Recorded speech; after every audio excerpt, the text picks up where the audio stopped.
ಕರ್ನಾಟಕ ಕಾರ್ಯನಿರತ ಪತ್ರಕರ್ತರ ಧ್ವನಿ ಸಂಘಟನೆ ರಾಜ್ಯ ಅಧ್ಯಕ್ಷರು ಮಲ್ಲಿಕಾರ್ಜುನ ಬಂಗ್ಲೆ ನೇತೃತ್ವದಲ್ಲಿ ಬೃಹತ್ ಹೋರಾಟ.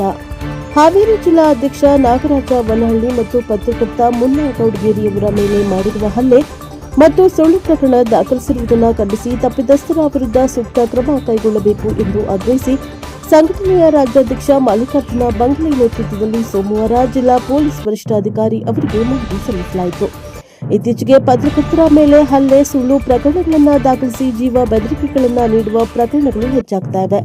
ಇದರಿಂದ ಪತ್ರಕರ್ತರು ಭಯದಿಂದ ಓಡಾಡುವಂತಾಗಿದೆ.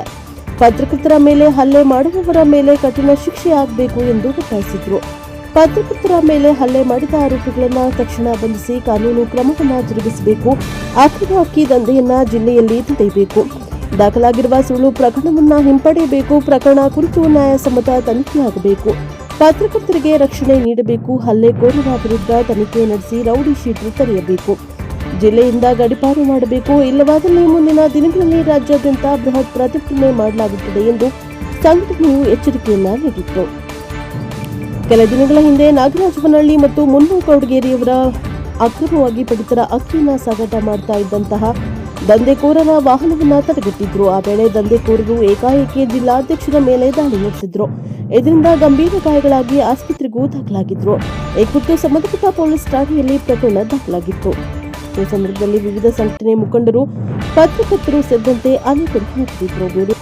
Bureau report Mallikarjuna Hadpad, NKS TV 4 Haveri.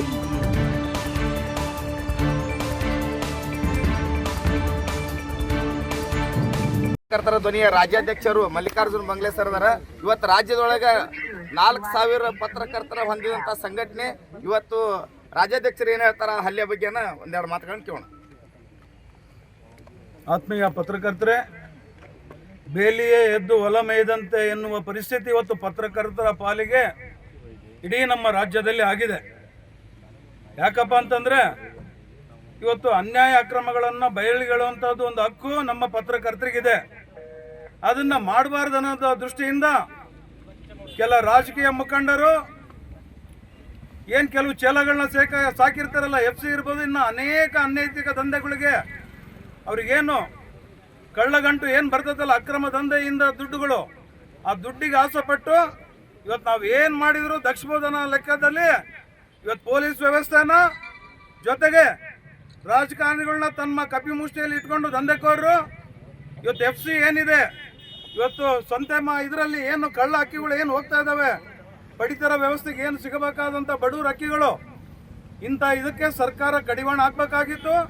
ಜೊತೆಗೆ ಪೊಲೀಸ್ ಇಲಾಖೆ ಇಂಥ ನಿರ್ದಯಿ, ಇಂಥ ಗೂಂಡಗಳನ್ನ ಸರಿಯಾದ ದಿಕ್ಕಿನಲ್ಲಿ ರೌಡಿ ಶೀಟ್ ಓಪನ್ ಮಾಡಿ ಈಗಾಗಲೇ ಗಡೀಪಾರು ಮಾಡೋಂಥ ಕೆಲಸ ಇವತ್ತು ಯಶೋಧ ಮೇಡಮ್ ಅವ್ರು ಏನಿದ್ದಾರೆ ದಕ್ಷ ಅಧಿಕಾರಿ ಅಂತ ಇವತ್ತು ಅನೇಕ ನಾನು ಸ್ಟೋರಿಗಳಲ್ಲಿ ನೋಡಿದ್ದೀನಿ.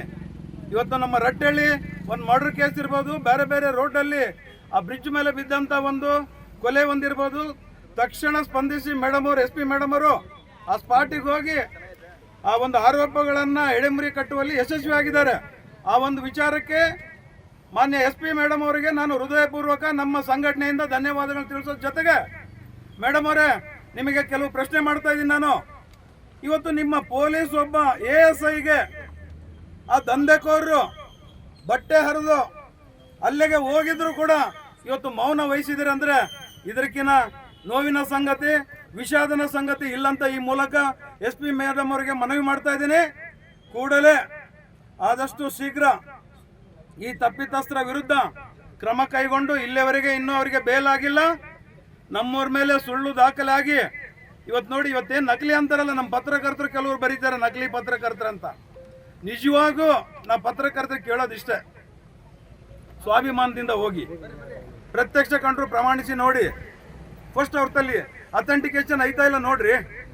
ನಕಲಿ ಅಂತ ನೀವೇ ನಮ್ಮ ಪತ್ರಕರ್ತನ ಹಾಕಿದ್ರೆ, ನಮ್ಮಲ್ಲೇ ಒಗ್ಗಟ್ಟಿಲ್ಲ ಅಂದ್ರೆ ಹೆಂಗೆ ನಮ್ಮ ಪತ್ರಕರ್ತರಿಗೆ ರಕ್ಷಣೆ ಸಿಗ್ತತೆ ರಾಜ್ಯದಲ್ಲಿ? ಇವತ್ತು ಮುನ್ನಾ ಗೌಡಗೇರಿಯವರು ಕಳೆದ 2 ವರ್ಷದಿಂದ ನನ್ನ ಪತ್ರಿಕೆಗೆ ಜಿಲ್ಲಾ ವರದಿಗಾರರಿದ್ದಾರೆ. ಅದೇ ರೀತಿ ನಾಗರಾಜ್ನವರು ಅವರನ್ನು ನಮ್ಮ ಪತ್ರಿಕೆಗೆ ವರದಿಗಾರಿದ್ದಾರೆ. ಜರ್ನಲಿಸ್ಟ್ ವಾಯ್ಸ್ ದಿನಪತ್ರಿಕೆ ನೀವು ಗೂಗಲಲ್ಲಿ ಸರ್ಚ್ ಮಾಡಿ ನೋಡಿ, ಅದಕ್ಕೆ ಏನೇನು ಲೈಸೆನ್ಸ್ ಬೇಕೋ PRJ ಇಂದ ಸರ್ಕಾರದಿಂದ ಎಲ್ಲವೂ ಇದ್ದಾವೆ. ಅಂಥವ್ರನ್ನ ನಕಲಿ ಅಂತ ಹೆಂಗೆ ಹೇಳ್ತೀರಾ? ದಯಮಾಡಿ ಈ ರೀತಿ ನಮ್ಮ ಪತ್ರಕರ್ತರ ಆರೋಪ ಬೇಡ, ಬರೆಯೋದು ಬೇಡ. ಮುಂದಿನ ದಿನ ನೀವೇನಾದರೂ ತಿದ್ಕೊಳ್ಳದಿದ್ರೆ ನಿಮ್ಮೆಲ್ಲನೂ ಮಾನನಷ್ಟ ಹಾಕಿ ಬೀದಿಗೆ ನಿಲ್ಲಿಸೋಂಥ ಕೆಲಸ ನಾವು ಮಾಡ್ತೀವಿ ಅಂತ ಈ ಸಂದರ್ಭದಲ್ಲಿ ನಮ್ಮ ಪತ್ರಕರ್ತರಿಗೂ ಎಚ್ಚರಿಕೆಯ ಗಂಟೆ ನಾನು ಕೊಡ್ತಾ ಇದ್ದೀನಿ.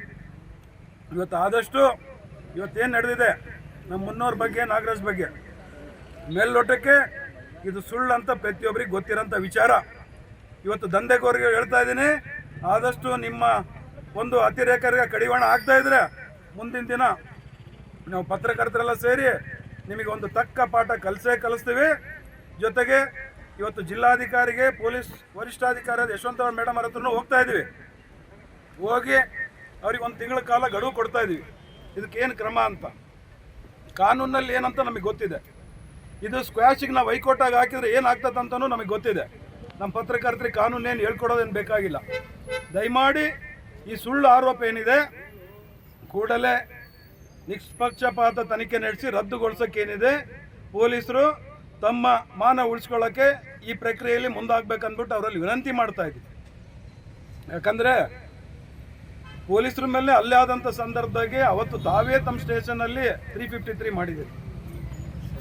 ಅಂಥ ಸಂದರ್ಭದಲ್ಲಿ ಸೋಮೋಟೋ ಮಾಡಿದ್ರು ಅದೇ 4-3 ಜನ ಮೇಲೆ ಅದೇ ವ್ಯಕ್ತಿಗಳು ಯಾರನ್ನೋ ತರಿಸ್ಬಿಟ್ಟು ಹೊಡೆದಾಟ ಆಗಂಥ ಟೈಮಲ್ಲಿ ಅವತ್ತು 7/6/2026 ಏನು ನಡೆದಿದ್ದ ಘಟನೆ 11ರಿಂದ 11:45 ಘಟನೆ.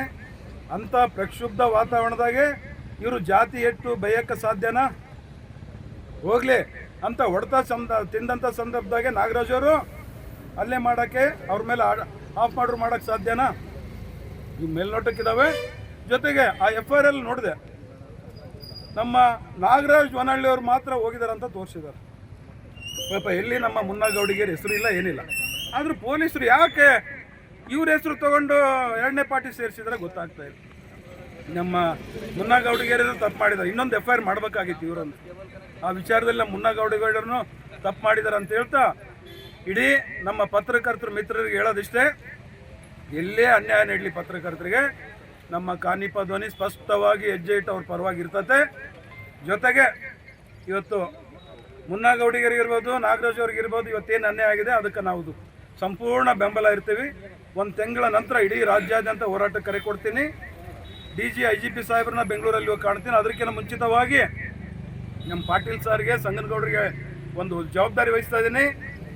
IGP ಅವ್ರು ಏನು ಬರ್ತಾರೆ ಈ ಭಾಗಕ್ಕೆ, ದಾವಣಗೆರೆನೋ ಇಲ್ಲ ಅಂದರೆ ಧಾರವಾಡ ನೋಡಿಬಿಟ್ಟು ಅಲ್ಲಿ ಕಂಡುಬಿಟ್ಟು ಅಲ್ಲಿ ವರದಿ ನಂತರ ಮುಂದಿನ ಹೆಜ್ಜೆ ನಾನು ಇಡ್ತೀನಿ ಅಂತ ಹೇಳ್ತಾ, ಇವತ್ತು ಸಿದ್ದರಾಮಯ್ಯ ಸರ್ಕಾರ ಇರೋವರೆಗೆ ನಮ್ಮ ಪತ್ರಕರ್ತರಿಗೆ ಏನೂ ಮಾಡಲಿಲ್ಲ. ಬರೇ ಸಾಮಾಜಿಕ ಅಧಿಕಾರ ಅಂತ ಒಟ್ಬಿಟ್ಟು ಇಡೀ ನಮ್ಮ ಪತ್ರಕರ್ತರಿಗೆ ಅನ್ಯಾಯ ಮಾಡಿದ್ರು. ಇವತ್ತು ಮಂಗಳಮುಖಿಯರು ಮಹಿಳೆಯರಿಗೂ ಕೊಟ್ಟಂಥ ಒಂದು ಸಣ್ಣ ಮಟ್ಟದ ವ್ಯವಸ್ಥೆನೂ ನಮ್ಮ ಪತ್ರಕರ್ತರಿಗೆ ಕೊಡಲಿಲ್ಲ. ನೋಡೋಕ್ಕೆ 17 ಬಜೆಟ್ ಯಾವುದಕ್ಕೂ ಉಪಯೋಗ ಇಲ್ಲ. ಬಹಳಷ್ಟು ನೋವಾಗ್ತದೆ. ಇವತ್ತು ಅಂಥ ಹೀನಾಯ ಸ್ಥಿತಿಯಲ್ಲಿ ಬದುಕ್ತಾ ಇದ್ದೀವಿ. ನಾವು ಇನ್ನು ಯಾವ ರಾಜಕಾರಣ ಕೇಳಬೇಡ. ಕೊನೆಗೆ ಇವತ್ತೇನು DK ಅವರು ಬಂದಿದ್ದಾರೆ ಮುಖ್ಯಮಂತ್ರಿ ಆಗಿ, ಸಂತೋಷ. ಬಂದ ತಕ್ಷಣ ರೌಡಿ ನಿಗ್ರಹ ದಳ ರೌಡಿಗಳನ್ನ ಹತ್ತಿಕ್ಕ ಕೆಲಸ ಆಗಿದೆ. ಜೊತೆಗೆ ಯಾರು ಮಾಡಲಾರ್ದಂತ ಇವತ್ತು 72,000 ಉದ್ಯೋಗಗಳನ್ನ ನಮ್ಮ DK ಶಿವಕುಮಾರ್ ಅವರು ಕರೆದಿದ್ದಾರೆ. ಅವರಿಗೆ ಹೃದಯಪೂರ್ವಕವಾಗಿ ನಮ್ಮ ಕಾನಿಪ ಧ್ವನಿಯಿಂದ ಈ ಸಂದರ್ಭದಲ್ಲಿ ಅವರಿಗೆ ನಮನ ಸಲ್ಲಿಸ್ತಾ ಇದ್ದೀನಿ. ಜೊತೆಗೆ ನಮ್ಮ ಪತ್ರಕರ್ತರದ್ದೇನಿದೆ, ಇನ್ನೊಂದು ವಾರದಲ್ಲಿ ನಾನು ಖುದ್ದ DK ಶಿವಕುಮಾರ್ನ ಭೇಟಿಯಾಗಿ ನಮ್ಮ ಪತ್ರಕರ್ತರ ಸಮಸ್ಯೆ ಏನಿದ್ದಾವೆ, ಬಸ್ ಪಾಸ್ ಇರ್ಬೋದು, ಇವತ್ತು ನಮ್ಮ ಪತ್ರಕರ್ತರ ರಕ್ಷಣಾ ಕಾಯ್ದೆ ಕೂಡಲೇ ಇಂಪ್ಲಿಮೆಂಟ್ ಆಗಲೇಬೇಕು.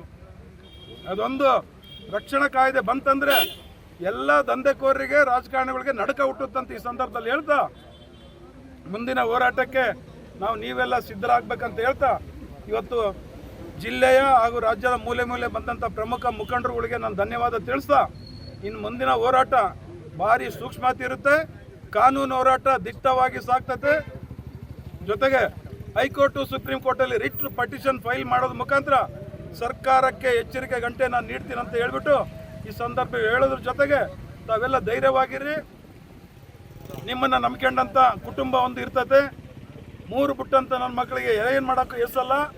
ಅದಕ್ಕೆ ನಿಮ್ಮ ಪ್ರೊಟೆಕ್ಷನ್ ಸಮೇತ ಇಂಥ ದಾಳಿಗೆ ಹೋಗ್ಬೇಕಾದಾಗ ನಿಮ್ಮದು ಬಲ ತಗೊಂಡು ಹೋಗ್ರಿ ಅಂತ ಈ ಸಂದರ್ಭದಲ್ಲಿ ಕರೆ ಕೊಡ್ತಾ ನನ್ನ ಮಾತಿಗೆ ವಿರಾಮ ನೀಡ್ತಾ ಇದ್ದೀನಿ.